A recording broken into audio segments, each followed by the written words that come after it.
NBC cameraman infected with Ebola lands in Nebraska. That's the headline at this hour. What's going on, guys? MaKaElectric.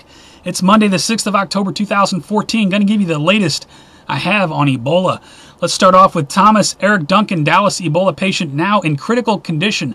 I've seen rumors around the internet that this man has passed away. I've only seen that from one site, not mainstream, so I don't know about that. But this article goes on to talk about his condition and the fact that they are currently monitoring about 50 people that have known or possible contact with Duncan.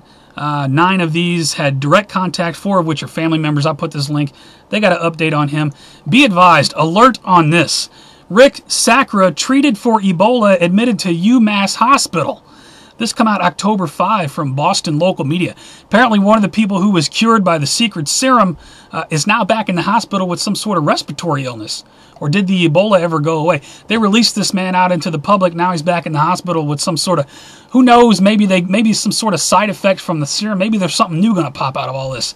This is just bizarre. I'll put a link to the story. Got a GLP thread for you.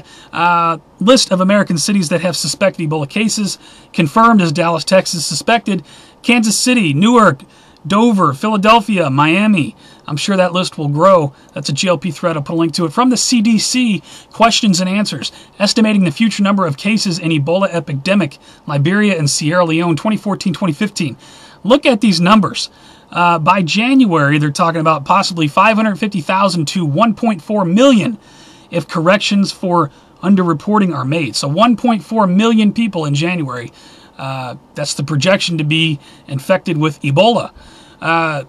Now, let me ask you this. Why are we sending 4,000 troops now? U.S. military force fighting Ebola virus could grow to 4,000 troops they're sending to Africa. That's absolute crap nonsense. We're just taking unnecessary risk as we are bringing people who test positive for Ebola back to this country. Ebola scare. How clean are your airline cabins? What is this? United put out a thing saying you could trust our planes. There was zero risk of transmission on the flight when the guy came back from. This is just, what? InfoWars has this. Dallas schools to install remote temperature monitors to detect Ebola. This came out October 3rd. I got more stuff. Ben Affleck doesn't seem to think it's a problem. Ebola is not going to get us. Calm the F down. Yeah, screw you, Ben Affleck. You're living in a movie set, dude. A lot of us are living in reality.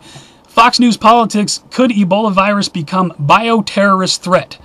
Pay attention, because I'm about to go back to 2009. I'll put this link from Fox News, and then I'll give you this.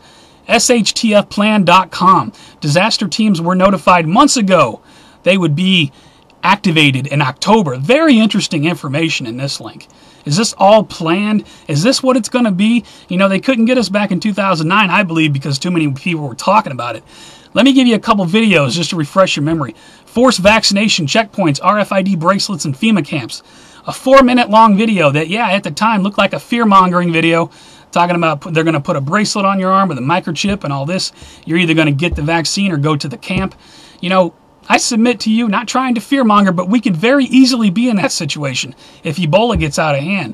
Remember Monty's video from a while back, the New World Order soldier, talk about the power of quarantine? Man, they could, there's just all kinds of different directions they can go with this. Gun confiscation, you know, FEMA camps, take the vaccine, or you be locked up. I'll put that link in. Let me also remind you of Baxter scientist Joseph Moshe, H5N1 Ukraine plague warning, November 6, 2009. Never forget the name Joseph Moshe. I truly believe this man was trying to warn us about something, some sort of bioweapon that was about to be released. Now, because maybe he spoke out, maybe it wasn't done, maybe there was too many of us talking, maybe it was just a dry run, I have no idea, but definitely visit the last 2 links. Keep those in mind as we roll on with this Ebola. I'd like your thoughts on all this. Please rate this video, please pass it around, make people aware of this information. You know, we're bringing another Ebola patient into the United States. Guy down in Texas is either dead or close to dying in critical condition. You know, there are suspected Ebola cases in a number of U.S. cities, and we're sending 4,000 troops to Africa. This is just bizarre, off the chain. I'd really love your thoughts. Until the next one, you guys take care, stay safe. I will see you on the next one.